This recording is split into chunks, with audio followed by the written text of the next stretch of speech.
Hello, ladies and gentlemen of YouTube, and welcome to another episode of Fanalysis, Harry Potter and the Chamber of Secrets. I'm Retty 4, this is Greater Than 91. Hello, look at Antoine's eyes. They're crazy. God dang it. This is You guys Evan don't notice when I do 95. stuff like that. What's up? I've been up since 4 in the morning. This is Jen Sarai 1.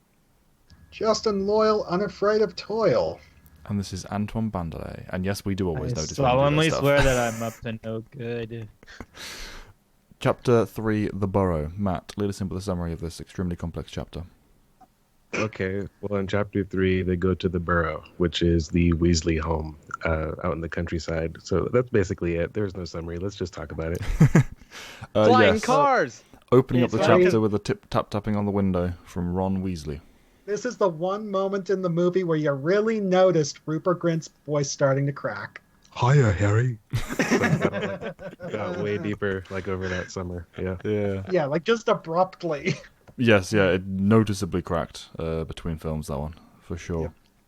But yeah, so basically, after the bullshit that went down in the last chapter with the pudding and everything, Harry's now locked in his room, literally under lock and key, basically in a prison. So he needs to be rescued. So the Weasleys show up in their flying car and use it to just yank the bars off of Harry's bedroom window, which I gotta say, I understand the book doing things the way they did because it had an opportunity to really show off the thieving skills of the Weasleys. Yes, they're all thief magic users, D&D reference, yay. But I also think that the movie had it right going for their quicker, more action-packed thing with the Dursleys waking up immediately and Vernon Dursley's actually pulled out the window and falls into the shrubbery. Yeah, it worked well with the pacing of the film to just, have it be a lot faster in clips. But I do like the way the novel does it as well because we get to see the fact that all three of the Weasleys, not just Ron, not just the twins rather, but Ron included, are able to use a lockpick, which is interesting. I like the twins' I excuse like for that it. the To most is- circumvent the rules. I'm sorry, go ahead. Well, yeah, that too. But also, I feel like Fred and George are not just because they are the sons of Arthur Weasley, who's into like Muggle stuff, but I think that they understand the value of having a non-magical skill in that way. Because let's say they, or without their wand or something like that, they wouldn't want to still, be able to pick a lock. Yeah, for sure. I like that they're thinking on that level because it just fits the twins' mischievous. It fits their curiosity. Again, gives them a connection to their father, as we're about to see later on in the chapter. And Ron does as well. So it's another allusion to him. Having that connection with them as well, because they're often a bit removed from Ron in terms of compatibility on a personal level. Sometimes. And the funny thing is that it also makes sense given the sort of people that they are. They're hardcore pranksters. Like these guys break the rules left, right, and center for shits and giggles.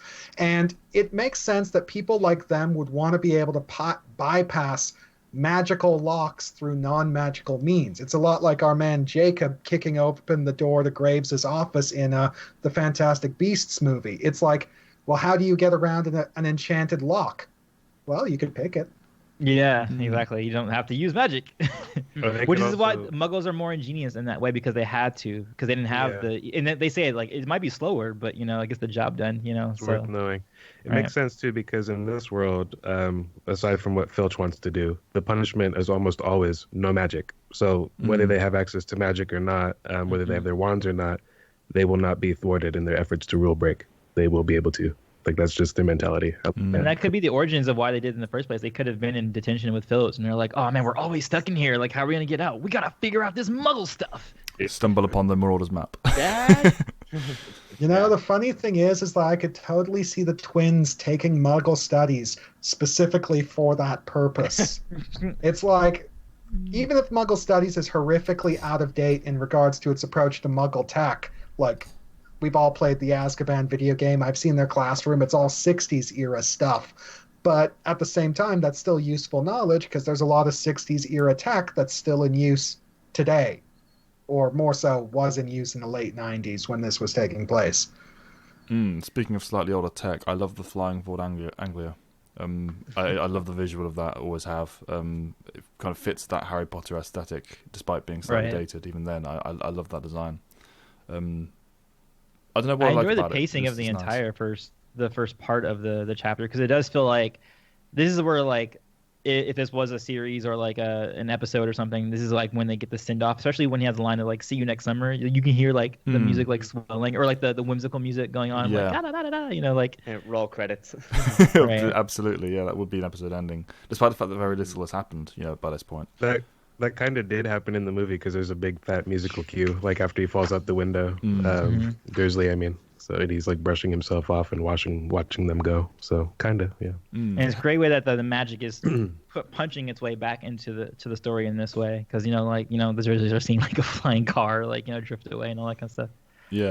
And the fact that Hedwig gets released as well, opens up that and kind of re-entry into the magical world, because it's he's been both physically removed from the prison he was in, but also he's kind of allowed to interact with all things magical as well. His magical pet, for example, being set free. It's kind of metaphorical in his own freedom as well.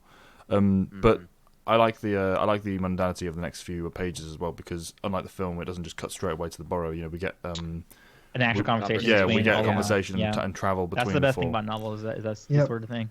And this is the first time that Lucius Malfoy comes up and is discussed in detail when the twins ask Harry, "Do you have any enemies?" And Harry and Ron are like, "Yes, Draco Malfoy." And the twins are like, "Wait, Draco Malfoy, as in Lucius Malfoy's son?" "Yeah, why?" "Well, Lucius Malfoy was a big supporter of you-know-who." We get that introduction. And I also know that Harry said, he's heard that before. We don't actually know that ourselves, but he's heard the rumour around school, which I enjoy. It makes allusion to the fact that the world is actually running, even when it's not being shown on page, which is always nice to see. Yep. I like the way that she kind of tiptoes around this little mystery as to what Dobby's motives are, because as we find out later, he is the Malfoy's house elf. They don't know that; they're just speculating right now. But he does belong to them. But if you were to ask Malfoy, he wouldn't know a damn thing about this because Dobby's doing this on his own initiative. And I like how she plays with that throughout the narrative without giving her hand away on either side. You're constantly left to wonder: is Dobby legit or not?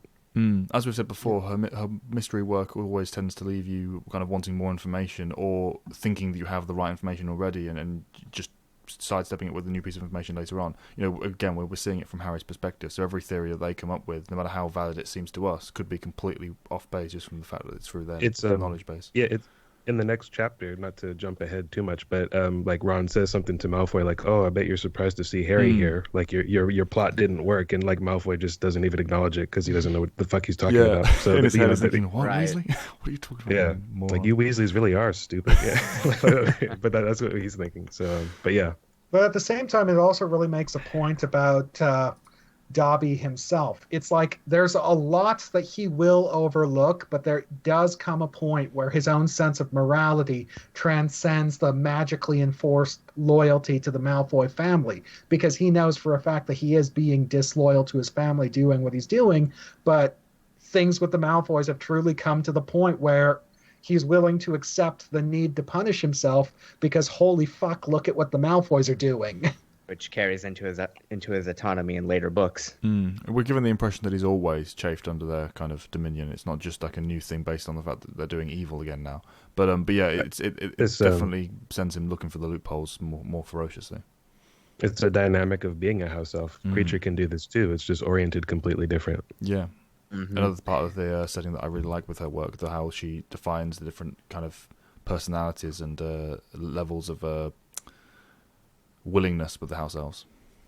Yeah. And it also makes an interesting point about how two individuals in the exact same situation can respond to it in a completely different way, which to me seems to be one of that sort of theme of dual response being a big thing in the novels, like especially the contrast between Harry and Voldemort, or more specifically Harry and Tom Riddle. But we get the kind of transition as well over into the other discussions that they have with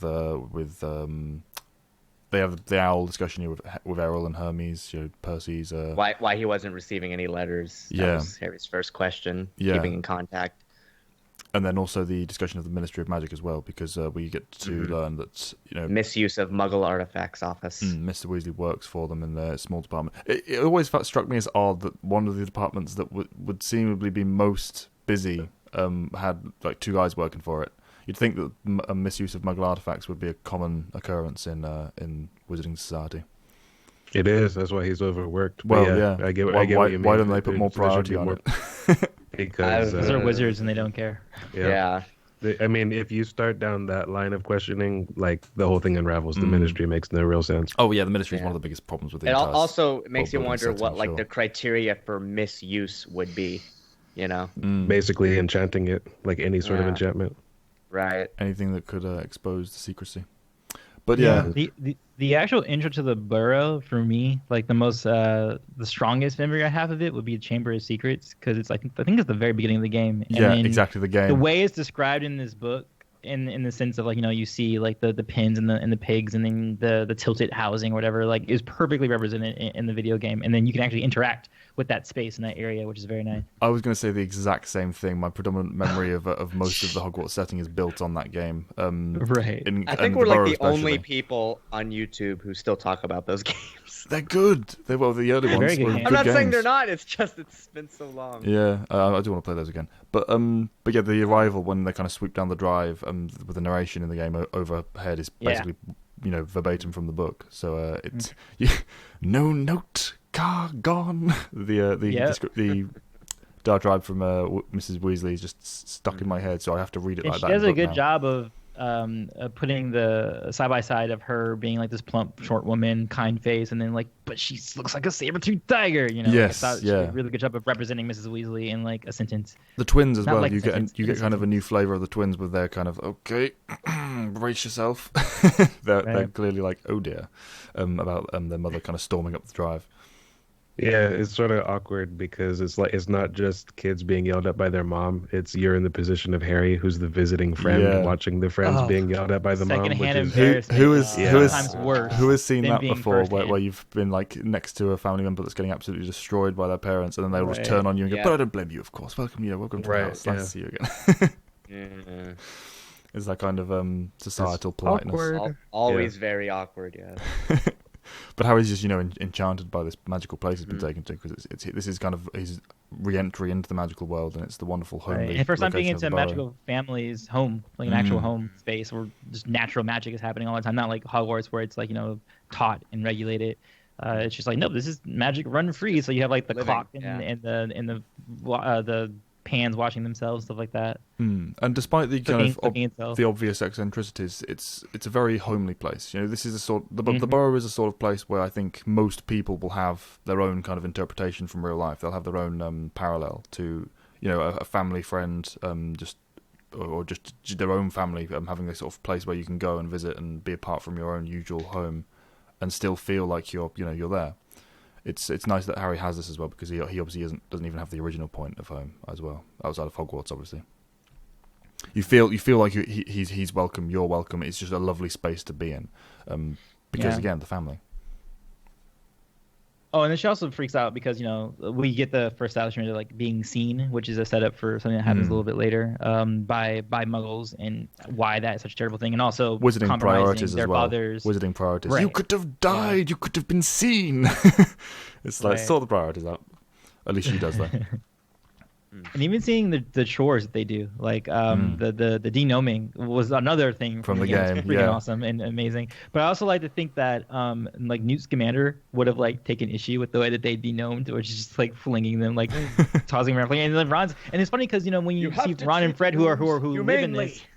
In the same way that later on they talk about, or even in this chapter when they talk about house elves, they're so like, yeah, that's just like what they are, that's what they do. With the gnomes, it's just like, yeah, pick them up, they don't care, they come back anyway, they're just pests, and where they just fling them around and have no real like care for them. I was like, I can feel Newt being like, no, there's another way you can do that. Yeah. You can use this bait and it will lure them away for good, kind of thing. Right. Something simple. Fantastic Beasts 3: Rise of the Gnomes. But we also get the introduction of Gilderoy Lockhart as well through his books. Yes. She likes to. Well, that's next chapter. Oh. No, But because the actual because of books the on the past. shelves. When Books. Sorry, yeah, I thought, looking sorry, for I thought- advice on the denoming, so we get to see that Right. like a tidbit there, and as she always does, she's always leaving little clues as to what's to come in the narrative. Yep. And Mr. Weasley returns after the denoming, so we get the introduction to him properly, because he's been present before, but this is the first time we've really had. Well, was he present on the platform? No, he wasn't. He wasn't in the first book, was he? So this is actually our first introduction. Yeah. I'd forgotten that bit. Physically, I mean, They talk he wasn't about on the platform. He's probably was obviously in the at the previous time. book, but Yeah. first time he appears in the flesh, just like Lucius. So we get to see the introduction to him, which is interesting. I like how, as per a common dynamic between two parents, one of them will always be the instructor. I love how he's just completely oblivious to the fact that he should be. They stole the car, really? Oh, really? How did it go? Did it work? Yeah. Yeah, that just the storm brewing in Mrs. Weasley's eyes as that happens is just hilarious to visualize, and he knows it as well. And I love his commentary on Muggles too, where he said like they'll try their best not to see magic, to explain it away, in the opposite way that wizards don't really think about using Muggle things. The same with Muggles; they don't really want to believe that there's magic. It's like, oh no, it doesn't make sense. There's no logic to it. So I like that was brought up. And the example given as well, it's one of those things where you can actually think about real life and think, do wizards exist? Because every time people have lost their keys and not realised why, or socks is lost to a washing machine. Yeah, it's just like, it's just a thing.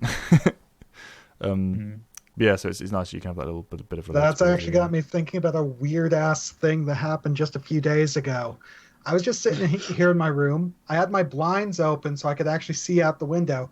And for some bizarre reason, a magpie freaking flew up to the house and perched right next to my window with its tail feathers right up against the glass. And I was like, "What in the world?" And then it just flew away. And I'm actually just a wee bit worried because just on a lark, I decided, okay, let's look up symbolism of magpies. Oh. Magpies being seen near the windows of houses is an omen of impending death. Fuck. Oh my. Did you salute it? I was mostly just sitting there in shock, like, what the fuck? Oh, you're doomed then. And then You're doomed. If you see a single magpie, you need to salute it. One magpie salutes, dear. Two magpie is good luck. Wait, so is this a magic thing is that a thing for real? I think this is a British Commonwealth thing. Oh wow. 'Cause I've Okay. The never sad heard of thing this. is that I was reading up on the symbolism of magpies, and yes, I already know what Callan's describing, and that's part of the reason why I'm so worried, because I didn't salute him, because I was like, what the fuck? I didn't actually curse, I was just kind of staring at it in bewilderment, and then it just flew away. 1 for sorrow, Just, 2 for joy, you know. 3 for a girl, 4 for a boy, 5 for silver, 6 for gold, 7 for a secret never to be told, 8 for a wish, 9 for a kiss, 10 for a bird you Wow. must not miss. That's the magpie You have poem. wasted your life. You have wasted your time. I only knew the first 2 lines of that one, but yeah, I'm just kidding. Wow. But that's the thing. Well, I mean, we also get Jenny showing up again in the book, and very similar. She has the same introduction as Dobby did, in the sense that it's based on the eyes. Like she's going through the crevice of the door, but for Dobby was in the bush. Same similar thing, bright brown eyes going on. Is I she feel one of the like- ones whose eyes change color? Yeah, I was gonna say. I Oh, feel like they in do? early editions, yeah, because I thought this was an issue. I know that in book like 7 or whatever, like after Harry's into her, he's all, "Oh, I noticed that they're the same exact color as the Mrs. mother? Weasley's." Oh, But- yeah. Well, yeah, the mother. But basically, I think that in earlier editions of the book, it's printed in there as she has green eyes like Dobby, because it's like oh, this is the same green eye. It's funny. I made that commentary without even knowing it. So wait, so did they correct it, and now it's brown throughout the I think entire she series? did. Okay. I think it's been corrected in earlier or like later editions. Later editions in ebook, because ebook you can easily like update. So and that's what I have. Yeah, because I remember Matt Okay, mentioning makes that a while sense. ago. That's why I was asking, because I didn't remember it myself. I thought it was the opposite, where they were going to change her eyes to look more like lilies or something like Yeah, that. that's what I was rather than expecting. it Yeah, being- that okay. they'd change it so that it matches the whole parallel generation. And that could have been fine too, because it could have been that since Harry wasn't really paying attention to her eyes, he could have thought they were just like a regular brown. But then when he got to know her better, he's like, "Oh my god, wait, your eyes are like a hazel or something like that," which can be thought of as brown in certain lighting. So it kind of works. But what I also like too is the introduction of Ronald's room, because I don't know why I call him Ronald. I was Ronald's just room. gonna say, It's why the fuck because is it called because it's on the door. It's on the door. It's Because called that's what Ronald's it, room. that's what it says Yeah. on the thing. That's what my note has. okay. But it's like if you're creating this and you're like, okay, what would a wizard child have in their room? And I like that it's basically the equivalent of him being like a big fan of the NBA or like some football team, but it's the Quidditch team, and it's like everything is plastered with that, which is like typical for any like teenager. I also was similar to, I had like a bunch of posters and stuff like that on my walls and things like that. So I like that she brought that, but then giving it the wizard spin to it with the Quidditch team. And Harry's whole reaction to it paired with Ron's, Ron's like, oh, it's not much. It's he's all nervous and subconscious about it because, as he always is, he's worried about his wealth and status. And Harry's just like, this is the best house I've ever been in, and I completely agree. The Burrow has always been one of my favourite parts of the setting. Just that quirky, homely feel to it. It's very wonderful. homey, yeah, very homey. Yeah, and that's the thing. And it comes with a ghoul. Yeah. Yes, yeah, of cool in course. pajamas. The Burrow is a comfortable place, whereas if you're in Malfoy Mansion, it's like I always get the impression that Malfoy Mansion is just a really cold place. Like, it's like these big, massive vaulted rooms where you're just walking around and the only thing to hear is the tick of your own feet on the floor. I've never understood the appeal of mansions. Like, people who live there, especially when they're like smaller, like single family units in these ginormous places. I'm like, how does that? It would just feel so empty to me, and I'd be the opposite of happy. Like, I wouldn't be like, oh, look at like what I've been able to build because I was so rich. I'd be like, no, this is like awful. Like, what? I would want like a smaller. It depends on the estate, I think. But yeah, I agree in principle. I agree. I agree that I would be similar to Antoine. But if I was Mr. Malfoy, I would definitely want a whole wing where Draco was not allowed to bother me. I would require that. Definitely. Yeah, we'll get into that next chapter because that dynamic becomes clear very quickly. But two things I want to note as well before we wrap up on this one, though. One is the Penelope Clearwater mystery, because they're all wondering why Percy's kind of locked away in his room all day, every day. Yeah, it's sort of like mild foundation length. Maybe yeah, I forgot about her. He doesn't really go anywhere, but it's like it opens the door to what's he up to throughout this book, and that doesn't get answered until like the end. Yeah, it's one of those small kind of background mysteries that she lays down just for the hell of it. Sometimes it's one of the bigger ones that of note, and also we get the light mention of Mundungus Fletcher that we didn't comment on, talking about names that come up again later in the series that she's always good at doing early in the books. That's the big one for this one. I sometimes wonder, like, how much, with that particular character, did she really have him, or did she just look back? What's the name I could? What's the name I could? Yeah, just so I can make it all fit together. Yeah, yeah. One of the two. Whether it was retroactive or pre-planned, though, it's a nice bit of nod to continuity. He doesn't actually show up until book 5, right? Nope. Like, it's a while. Nope. Yeah. It's unless he's in the. No, yeah, that's the first time. He's an actual active character, right? Yeah. Mm-hmm. Yeah. But that's kind of. Is there anything else we want to talk about with this chapter? The clock. Okay. The wonderful clock. I love that.